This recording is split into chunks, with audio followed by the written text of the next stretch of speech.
At Christmas, my mother-in-law toasted, "I'm proud of all my grandkids except one." Then she pointed at my 9-year-old. People laughed like it was normal. My daughter fought tears. My husband didn't laugh. He set a thick folder on the table. When they opened it, the room went deadly silent. That sentence, except one, didn't just hang in the air. It landed. Right on my kid. Chloe's hand tightened around her fork like she could stab her feelings into obedience. She'd been doing that thing she does when she's trying really, really hard not to cry in front of people. Blinking too much, breathing too shallow, staring at her plate like it might offer a trap door out of the room. I reached for her knee under the table. A small squeeze. Code for, "I'm here. You're not alone." Across from us, my sister-in-law, Brittany, let out a laugh that was careful in the way a person laughs when they know something's cruel but enjoy it anyway. Her 3 kids were not careful. Connor, Brianna, and Haley were like a tiny live studio audience. Connor snorted. Brianna covered her mouth and failed spectacularly. Haley leaned forward like she wanted to see Chloe's face better, like humiliation was a show and she'd paid for good seats. My father-in-law, William, did the thing he always did when Margaret got mean in public. A soft chuckle, eyes down, pretending it was all harmless. A man who could watch a child get singled out and still find the nearest exit ramp into neutrality. Margaret, my mother-in-law, stood there with her champagne glass raised, perfectly pleased with herself. Holiday earrings, red lipstick, that look she wore like a crown. I run this room. And for one awful second, she let the pause stretch before she said, "Except one," like she'd wanted the moment of hope first. Like she'd wanted Chloe to brighten, just a little, so she could crush it properly. Because Chloe had brightened. I saw it. When Margaret started, "I'm proud of all my grandkids." Chloe's shoulders had loosened. Her eyes had lifted. The tiniest smile had tried to exist. For half a heartbeat, my daughter believed she might belong here. Then Margaret took it away. I felt something in my chest go cold. Not hot, not fiery, cold, like a switch flipped. I looked at Andrew. My husband was still, not calm, not keeping the peace. Still in the way a body goes still, right before it does something it can't take back. Andrew grew up in this house. He knew the rhythms, the rules, the unspoken hierarchy. Brittany was the golden child, Margaret's favorite, the one who did everything right, the one who got praised for breathing. Andrew was not that. And Chloe, sweetly, stubbornly, inconveniently, looked like him. Andrew didn't say a word. He didn't do that polite half-smile he used when Margaret threw little verbal darts. He didn't do the, "let's talk about this later" voice that always meant, "let's swallow it now."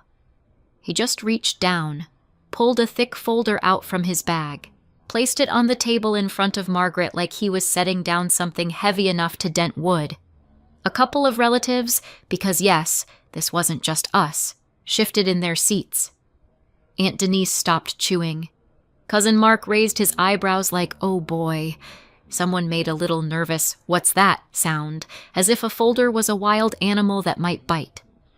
Andrew's voice was quiet, polite even, like he was about to read a Christmas card. "Since we're being honest tonight," he said, "I'd like to read something." Margaret's smile flickered. Brittany's laugh got stuck in her throat and came out smaller. William finally looked up. "What is this?" Margaret asked, still smiling, still trying to keep control. Her tone said she expected Andrew to fold. "Apologize. Get back in line." Andrew didn't answer. He slid the folder closer.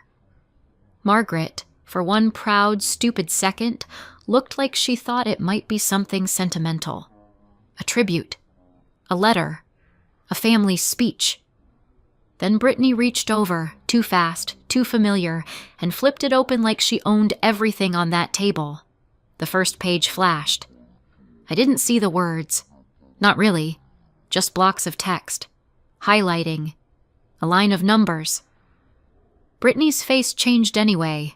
It wasn't dramatic. No gasp. No scream. Just the color draining out of her like somebody pulled a plug. Connor's grin died.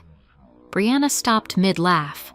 Haley's mouth fell open just a little, like her brain couldn't decide whether to keep being mean or start being scared.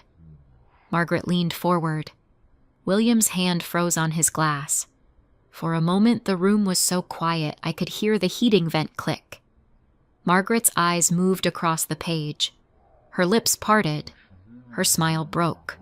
Not like a crack, like a snap. And then she looked up at Andrew with a kind of panic she'd never allowed herself to show in front of family. "What is this?" she said again, but this time it wasn't a question. It was a warning. Andrew's face didn't change. He looked down at the folder, then up at Margaret, and the way he said, "I'm going to read it," was so calm it made my skin prickle. That was the moment the room stopped being Christmas dinner and started being something else entirely. Something with consequences. And Chloe, my sweet, brave kid, lifted her eyes from her plate and looked at her dad like she could feel the power shifting even if she didn't understand why. If you're picturing this as a sudden explosion out of nowhere, I wish. The truth is, the fuse had been burning for years. It just burned quietly, like those cheap candles that look festive and smell like warm vanilla family trauma. At first, it wasn't dramatic. It was deniable. The kind of thing that makes you feel crazy because you can't quote it cleanly. Margaret didn't say, "I hate your daughter." She said things like, "She's sensitive," with a polite little sigh, like Chloe was a difficult appliance. She didn't say, "I don't care about Chloe." She forgot Chloe's preferences, forgot her allergies, forgot her birthday gift until 2 days later, and acted like she'd done Chloe a favor by remembering at all. Meanwhile, Brittany's kids were praised for everything. Connor burped. "Boys will be boys." Brianna rolled her eyes at an adult. "She's confident." Haley snatched a cookie out of Chloe's hand. "She's spirited." Chloe asked for a glass of water and said, "Please." Margaret looked at her like she'd asked for a loan. Andrew saw it. Of course he did. But he'd been trained to absorb Margaret, to keep things smooth, to be the one who didn't rock the boat. And if you've never lived inside a family like that, here's the secret. The boat is already rocking. They just want you to be the one who pretends it isn't. Andrew also helped them. Financially. Not once. Not twice. For years. At first it was small. A utility bill just until Friday. A car repair because we're strapped this month. Then it got bigger. A temporary loan that became a permanent expectation. A medical copay. A new appliance. Brittany's short-term daycare situation. Connor's soccer fees. Brianna's dance costumes. Haley's school trip. On and on. Andrew is a software guy. Good job, steady income, the kind of career that makes people in Margaret's generation nod like it proves you're a proper adult. So Margaret treated him like a wallet with a pulse. And Andrew paid. Because he kept thinking, if I'm useful, they'll be kinder. If I'm generous, they'll stop calling me difficult. If I just do enough, it'll feel like love. It never did. I'm a lawyer, not the dramatic courtroom kind, the boring contracts and paper kind, the kind where you learn that people hide things in plain sight because most of us don't read past the first paragraph. So when Andrew started quietly mentioning the money, how often, how much, I did what I always do. I asked questions, not accusatory, practical. Do you have the receipts? Is it written down? Is it always you? Do they ever pay you back? Andrew would shrug and say, "It's family." That phrase is a magic spell. It makes adults hand over money and swallow pain like it's medicine. Then Josephine died. Josephine was Andrew's grandmother. Margaret's mother. The person Margaret liked to reference when it made her look good.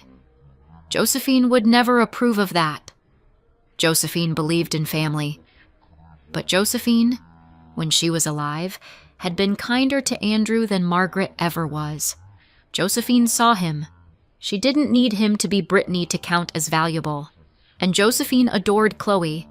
Chloe used to sit on Josephine's couch with a book while Josephine hummed and knit and pretended she wasn't watching Chloe like she was something precious. Josephine called her my little bright thing. She asked Chloe questions and listened to the answers. Radical behavior, really. When Josephine passed, there were the usual family murmurs about the estate and what's left. Margaret did the talking. She always did. "There isn't much," Margaret said. "It was all medical expenses.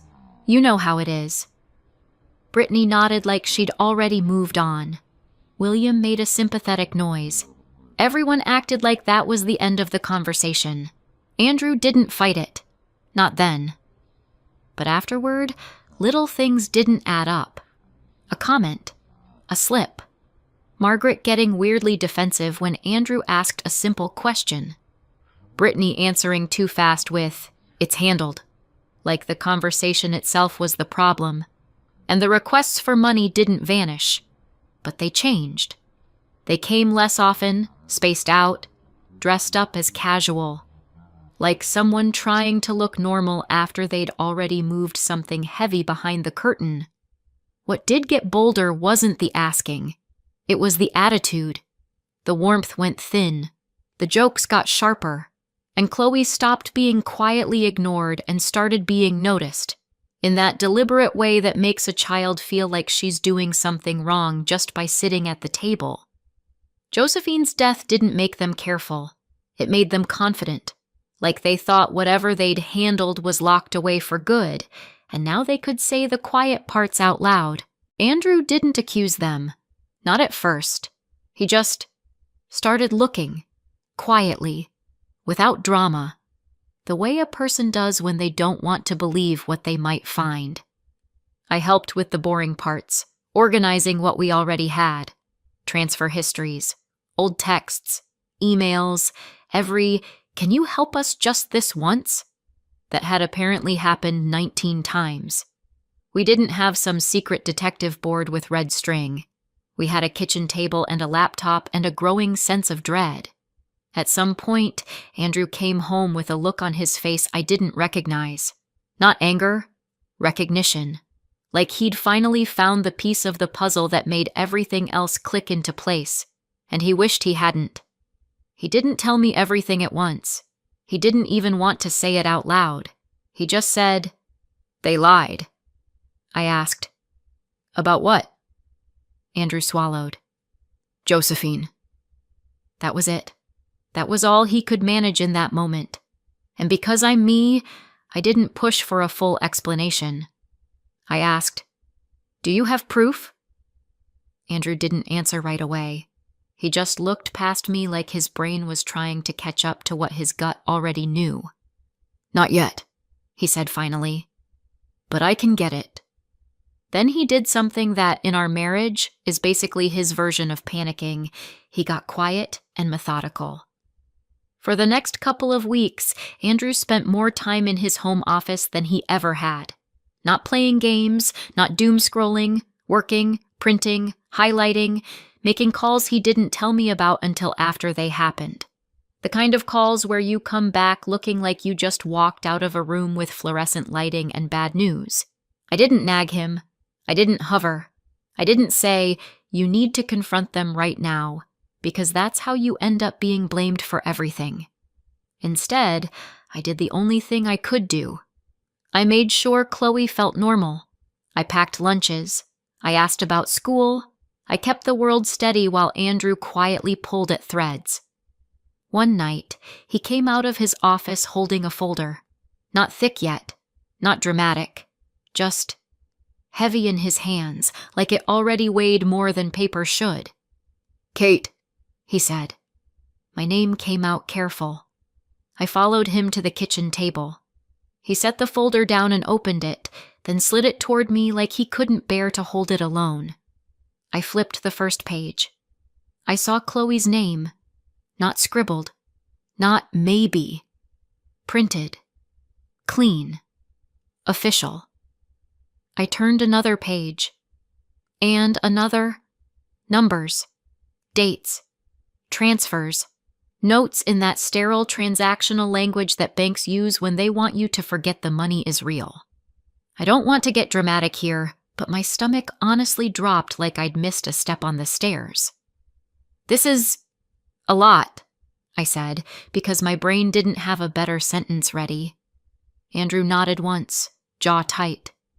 "It's hers," he said, and the way he said hers made my throat go dry. I looked at him. "They knew?" Andrew didn't answer out loud. He didn't have to. He just reached over and tapped one line on the page with his finger, a small gesture that somehow made it worse. Like the paper itself was raising its hand and saying, yes. I sat back, staring at the kitchen light reflecting off the page, and felt that cold switch flip again. That night, I looked at Andrew and said, "This is your family. I'm not going to tell you what to do." Because it was true. It had to be his choice. If I pushed, Margaret would blame me for turning him against them. The villain role would be handed to me like a gift I didn't want. But I did say one thing. "Whatever you decide," I told him, "we protect Chloe first." Andrew nodded again, this time bigger, harder. And then weeks passed. The folder stayed closed. Because paper is one thing. Using it against the people who raised you, even if they didn't raise you kindly, is another. Until Christmas. Until Margaret raised her glass. Until Chloe had that tiny flicker of hope.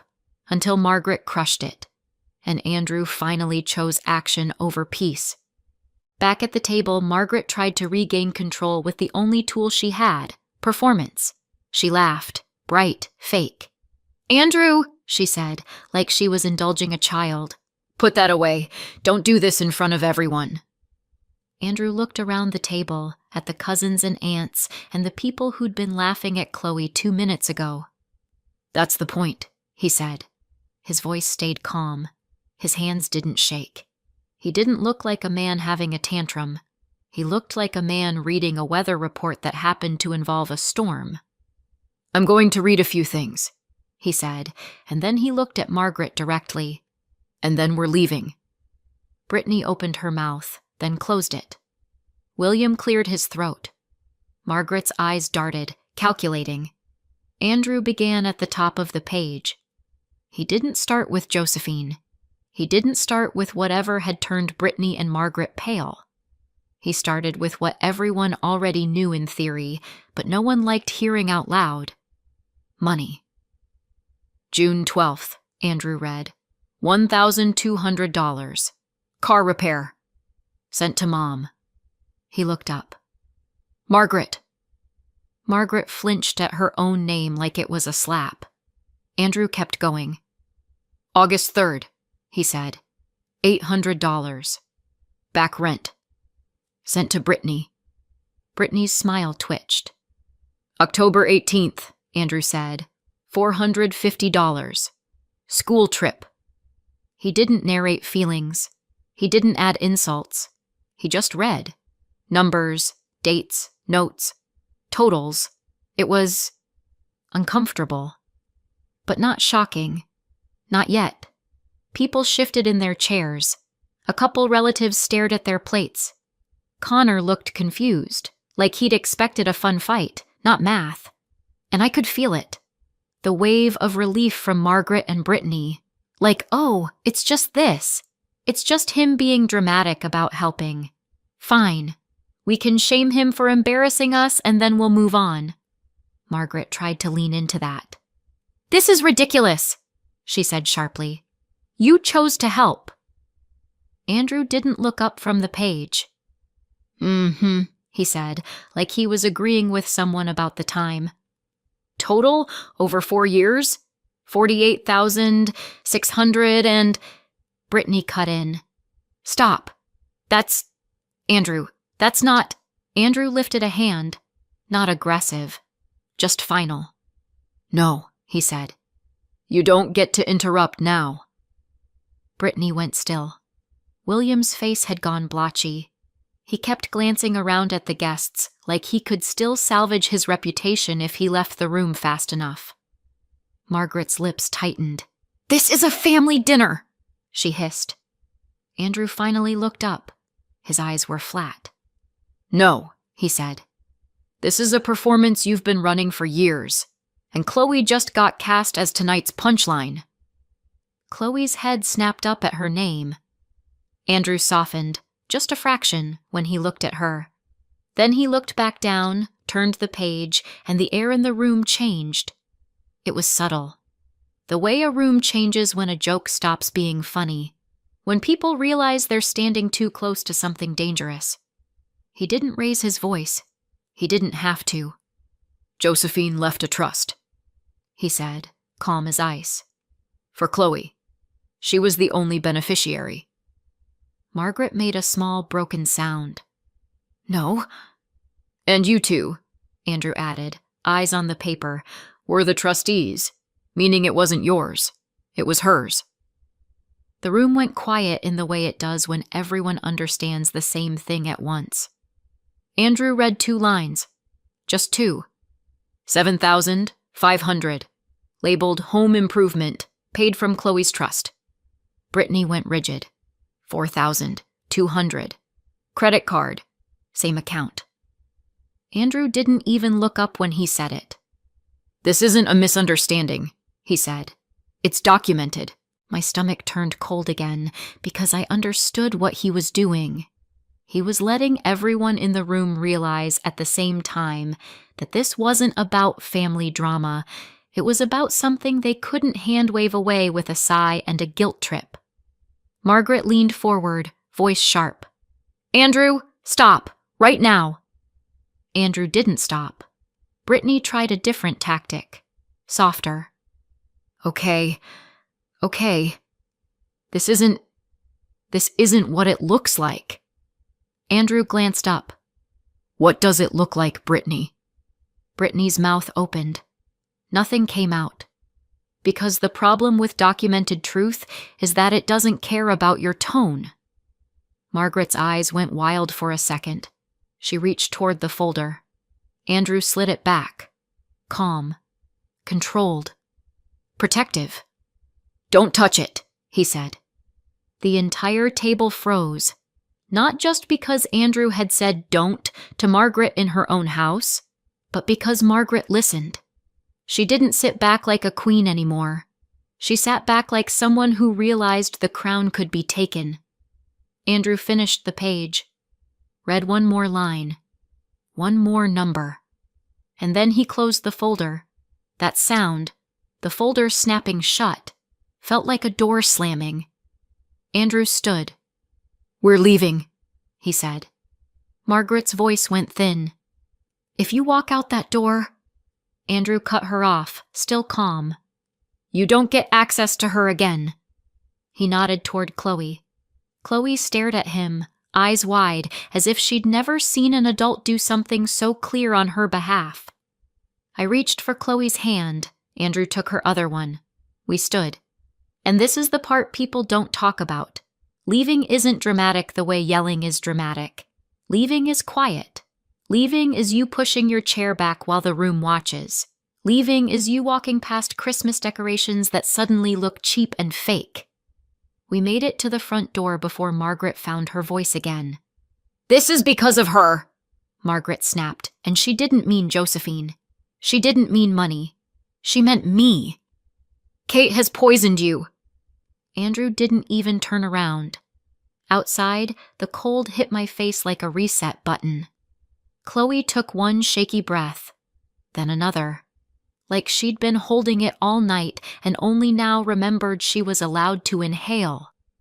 In the car, she finally whispered, Daddy, did I do something wrong? Andrew's hands tightened on the wheel. No, he said. One word. Absolute. You didn't. And I watched my daughter's face loosen like something inside her unclenched. Then Andrew's phone lit up. Margaret. Then William. Then Brittany. Call after call after call. Andrew didn't answer at first. He drove, jaw tight, eyes forward. The snow made the streetlights look blurry, like the whole world was trying to soften what had just happened. Then the fourth call came through. Andrew hit speaker. Margaret's voice exploded into the car. "What do you think you're doing?" Andrew didn't raise his voice. "Going home." "You humiliated me," Margaret hissed. "You humiliated Chloe," Andrew said. "That's not the same thing," Margaret snapped, and there it was, the whole belief system in one sentence. Brittany cut in, shrill. "You can't just accuse us in front of everyone." Andrew's voice stayed even. "Then you shouldn't have done what you did." William's voice came on next, too calm, too practiced. "Son, be reasonable. Don't bring lawyers into this. We're family." Andrew laughed once. Not happy, just tired. "I'm done with family as an excuse," he said. Margaret's voice shifted, softer, suddenly sweet. "Andrew, please, think about Chloe. Do you want to put her through all this?" Andrew's grip tightened on the wheel. "I'm thinking about Chloe," he said. "That's why this is happening." There was a beat of silence. Then Margaret's tone turned sharp again. "If you do this, you will destroy us." Andrew's voice didn't change. "You did that." He ended the call, and in the quiet that followed, Andrew said something I'd never heard him say about his mother. "From now on," he said, "no more phone fights, no more meetings, no more talking it out." He looked at me for half a second, eyes hard. "It goes formal." I nodded, and Chloe, from the back seat, whispered, "Does that mean we don't have to go there anymore?" Andrew swallowed. "Yes," he said. "It does." The next morning, my phone looked like a Christmas tree. Missed calls, voicemails, texts, messages from relatives who hadn't spoken to Andrew in months, but had suddenly found religion in the Church of Family Harmony. The first wave was guilt. How could you do that to your mother? She's heartbroken. It was just a toast. Chloe needs her grandparents. Then the second wave. Anger. You're making serious accusations. You embarrassed us. You're tearing the family apart. And of course, the third wave. Blame. It wasn't Margaret was cruel. It wasn't Brittany laughed. It was Kate is controlling. Kate is turning Andrew against his family. Kate is using Chloe as a weapon. I'm a lawyer. I've seen people rewrite reality with alarming confidence, but watching a family do it in real time is something else. It's like watching a group chat become a courtroom where the loudest person is judge and jury. Andrew didn't respond. He didn't defend himself in paragraphs. He didn't send screenshots. He didn't argue. He just stopped engaging. And that, apparently, was intolerable. Brittany tried to get clever. She sent an email titled, "Private Resolution." Inside was a neat little offer. A number that sounded big until you realized what it would actually mean spread over years of stolen future. Attached was the part that made Andrew go very still. An NDA, a non-disclosure agreement, a legal muzzle wrapped in polite words. "I just want to move forward," Brittany wrote. "For Chloe's sake." I stared at the screen and let out a laugh that surprised even me. "For Chloe's sake," I said out loud. They're really going to use her name like a shield. Andrew read it once, then again. Then he handed me the phone without speaking. I didn't need to be in their legal lane to understand what they were doing. They weren't offering peace. They were offering a payoff for silence. Andrew's reply was one sentence. "No!" Then he forwarded the email to the attorney we hired, Ms. Lawson. Ms. Lawson was calm in the way you want a person to be when your life is on fire. She didn't gasp. She didn't make it dramatic. She just asked for documents and timelines and said things like accounting and trustee duties in plain English. "Here's what matters," she told us. "This isn't about family feelings. It's about money held for a child. And the question is simple. Where did it go?" That was the only legal framing we needed. Margaret and Brittany tried pressure next. Aunt Denise called me just to talk, which is always a lie. "Kate," she said, voice syrupy, "you have to understand. Margaret is old-fashioned." "Margaret is 58, I wanted to say, not 82. Instead I said, "This isn't about old-fashioned. This is about Chloe." A pause. Then the real reason slid out. "But do you really want to do this?" Aunt Denise whispered.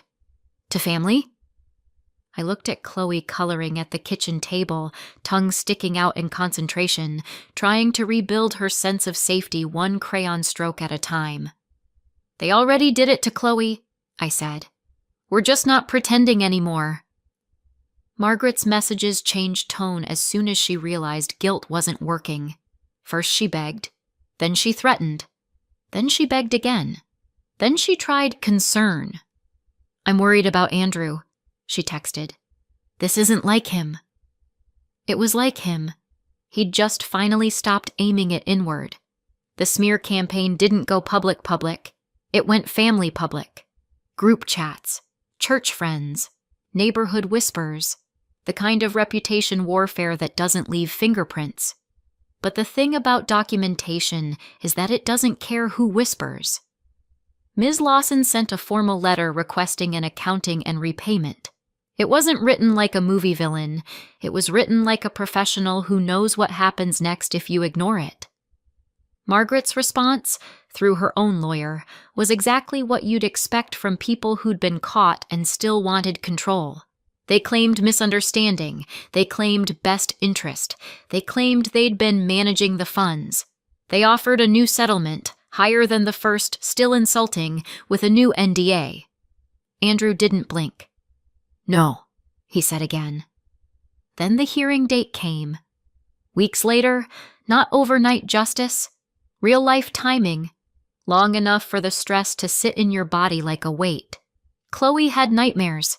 Not every night, but enough. She asked if Grandma Margaret hated her. She asked if her cousins were right. She asked if being the accept one meant something was wrong with her. Andrew answered every time. "There is nothing wrong with you," he said. "There is something wrong with them." Court was not dramatic the way TV makes it dramatic. No surprise witnesses. No gasps. Mostly paperwork and adults trying to sound reasonable. But there was one moment that felt like oxygen. Ms. Lawson laid out the numbers and the paper trail in a way that was impossible to talk around. She didn't insult Margaret. She didn't rant about family cruelty.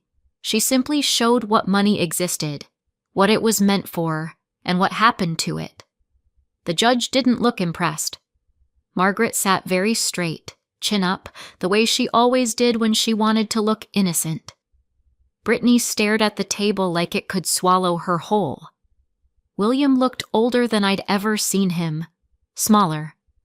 And then, cleanly, the ruling landed. Repayment ordered. Accounting required. Chloe's funds restored. Not a speech. Not a moral lesson. A consequence. Outside the courtroom, Margaret tried one last pivot. It was almost impressive, the way she could lose and still reach for control. "Andrew," she said, voice trembling now, a performance of pain. "We're still family." Brittany stepped forward too, eyes wet. "Can't we just move on?" William did the quiet man thing again, like he could erase what happened by sounding gentle. "You've made your point." Andrew stared at them, and for a second I saw grief on his face. Real grief. Not for what they were, for what he'd wanted them to be. Then his expression hardened. "You don't get to humiliate my child." he said. "Take from her, and then ask for peace when you're caught." Margaret flinched like he'd hit her. Andrew didn't yell. He didn't threaten. He didn't gloat. He just said the line that mattered. "We're done." Brittany made a strangled sound. Margaret's face crumpled. William looked away. Andrew took my hand. Then he held Chloe's hand in his other, and we walked away from them. Not as a dramatic exit scene, as a decision. Josephine left $250,000 in a trust for Chloe. Chloe was the only beneficiary. Margaret and William were the trustees. By the time we found it, only $78,400 was still there. The rest, $171,600, was gone. Not spent on Chloe, spent on family expenses, credit cards, and repairs that magically never involved the child whose name was on the trust. The judge ordered them to repay the $171,600 plus interest and attorney's fees. By the time everything was finalized, the number they owed landed just under $200,000. They didn't have it. So they did what people do when consequences finally show up with a due date. They started selling things. Brittany's shiny SUV disappeared first. Margaret and William took out a loan against their house. Nobody called it stealing anymore. They called it stress and hard times. I called it repayment. Chloe's trust was restored. Fully. Quietly. A balance on a screen that finally looked like a future again. And then we went no contact for real. Not taking space. Not we'll see. No calls, no visits, no surprise drop-ins, no holidays spent bracing for the next joke. Anything that mattered went through Ms. Lawson. Everything else was silence. Later that year, a Christmas card showed up anyway. Margaret's handwriting, cheerful like nothing had happened. Andrew didn't open it. He tossed it straight into the trash. Chloe saw him do it. She watched for a second, then asked, small and careful, "Is Grandma Margaret still mad at me?" Andrew didn't hesitate. "Chloe," he said gently, "Grandma Margaret is mean." No rage. No speech. Just the truth, finally said like it wasn't Chloe's job to fix. Chloe blinked, thought about it, and nodded like something clicked into place. "Oh," she said. "Okay." And that was the moment I didn't know I'd been waiting for, the moment my daughter stopped treating herself like the problem. So what do you think? Did we go too far or not far enough? Let me know in the comments, and subscribe if you want more stories like this.